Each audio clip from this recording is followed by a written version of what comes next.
Salut tout le monde! Alors aujourd'hui, je vais vous faire une vidéo que je devais vous faire il y a pas mal de temps. Alors ce sera, en 2 temps, ou en tout cas je vais vous parler de 2 choses en même temps. Je vais vous parler des ventilateurs alors je vais vous les montrer ici du coup, que Article, m'a envoyé. Alors c'est des ventilateurs qui m'ont été envoyés gratuitement. La vidéo, cela dit, n'est pas du tout sponsorisée et pour le coup, les Arctic 14, les P14 Max, pardon, je les ai installés sur mon serveur et je vais vous montrer tout ça. Je vais vous montrer aussi ma migration vers mon rack et toute l'expérience que j'ai eue avec. C'était assez complexe et ça m'a pris beaucoup plus de temps que je pensais. Donc je vous en fais part. Je vais vous montrer aussi comment j'ai connecté les ventilateurs et toute l'expérience que j'ai eue derrière.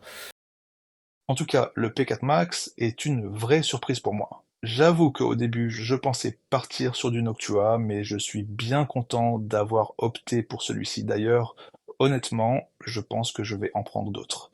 Ils ne sont pas chers et vraiment de qualité. Peut-être un peu épais selon les usages, mais si vous avez de la place, n'hésitez même pas. En toute honnêteté, la conception et la qualité sont parfaites. Pour le contrôleur de ventilateur, j'ai acheté le Noctua NV-SPH1. Il est top. En plus, on peut l'alimenter directement sur le secteur, donc parfait pour mon boîtier et l'installation sur mon serveur. L'alimentation est incluse, donc il y a 8 canaux. Moi, j'en utilise que 4 et en plus, la boîte est magnétique et donc elle tient bien en place. Et pour contrôler la vitesse des ventilateurs, j'ai acheté le Noctua NA FC1. Il m'a surpris au début, mais en fait, on le branche simplement au contrôleur. Pas besoin de connecter un ventilateur directement. Il contrôle tout l'ensemble, simple, intelligent et très efficace. Je vous montre maintenant les 3 P4 Max en action. Je les ai connectés au hub. Quand le signal est détecté, le numéro s'illumine. C'est un gadget, mais bon, ça reste sympa. J'ai aussi connecté le contrôleur pour régler la vitesse. On va regarder un peu ce que ça donne avec un anémomètre. D'ailleurs, que j'ai demandé à ChatGPT comment améliorer le résultat. Et il m'a conseillé de les stacker. Et évidemment, ça ne fait aucune différence, mais j'ai bêtement essayé. Bon, maintenant la partie serveur. Au final, ça m'a pris trop de temps et en plus, après tout ça, le modèle que j'avais était trop petit. Je ne pouvais pas fermer la porte.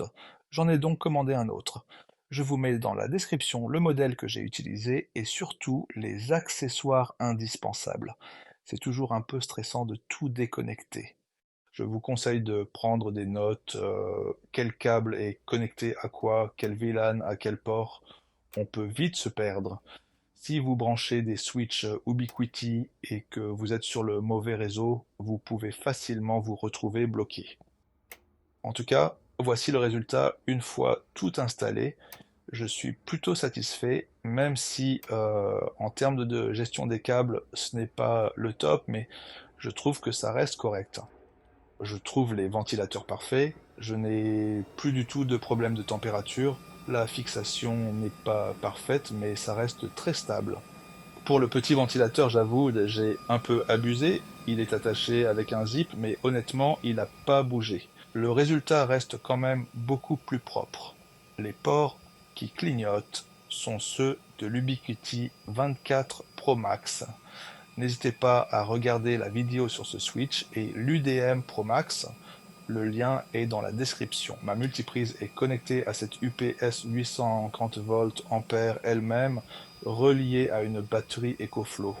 Donc même en cas de coupure de courant successive, en théorie, je suis tranquille. Attention aux oreilles. Je vais vous montrer un peu la plage de contrôle des ventilateurs du niveau le plus bas au plus haut.